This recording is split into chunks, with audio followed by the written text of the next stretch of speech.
আমি যখন কাজের সময় পেন খুঁজি একটা নীল কানিল পেনও পাই না, কিন্তু আমার চেনাশোনা অচেনা বন্ধু বান্ধবের কাছে নীল, লাল, হলুদ, সবুজ, লাল, গোলাপি সব কালারের পেন থাকে। বোঝাই যায় না পেন কালেক্ট করছে না রাজনীতি করছে, এত রং। আমি যদি বাই চান্স কাজের সময় কোনো পেন পেয়ে যাই, কিন্তু সেই পেন থেকে কালি বেরানোর নাম নেয় না। কিন্তু কিছু মানুষজন তার ব্যাগের মধ্যে সুন্দর একটা পেন্সিল বক্স রাখে। এই পেন্সিল বক্সের ভিতরে সুন্দরভাবে গুছিয়ে বিভিন্ন কালারের পেন, বিভিন্ন রকমের পেন্সিল, বিভিন্ন রকমের রবার, মার্কার পেন, হোয়াইটনার সবকিছু রাখে।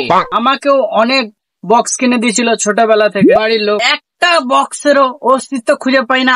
আমি এমন এক বিশিষ্ট ব্যক্তি, যে কোনো সাবজেক্টের যে কোনো নোট পুরো পিওর ব্লু কালিতে লিখেছি। আমি লয়াল কালির প্রতি। আর যারা অনেক রকমের কালি ইউজ করে, লাল, নীল, সবুজ, হলুদ, তারা লয়াল না, তারা পরে গিয়ে নেতা হবে। আর এই হোয়াইটনার জিনিসটা আমি যদি ব্যাগের মধ্যে রেখেও দিই না, মা ওটাকে নিয়ে পাক মেরে ফেলে দেবে, বলবে ডে নাইট নিয়ে কেন ঘুরে বেড়াচ্ছিস, তুই কি নেশা করছিস? হোয়াইটনার দিয়ে আমরা ভাই অত গুছিয়ে রাখতে পারি না। লোকের কাছ থেকে পেন চেয়ে মেখে ইউজ করি, পেন্সিল চেয়ে মেখে ইউজ করি, রাবার চেয়ে মেখে ইউজ করি। চাওয়ার মধ্যে একটা সুখ আছে। তুমি যখন চাইবে নিজেকে ছোট মনে করবে না। চাওয়াটা একটা ভালো জিনিস। পেন পেন্সিল তো দূরের কথা, মাঝে মাঝে তো আমার বই খাতাই আমি খুঁজে পাই না। ট্যাগ করো তোমার কোনো ভালো ভালো বন্ধুদের, যারা খুব সুন্দর ভাবে পেন পেন্সিল বই খাতা সবকিছু গুছিয়ে রাখে। আর ভিডিওটা ভালো লাগলে লাইক করো আর সাবস্ক্রাইব করতে ভুলবে না।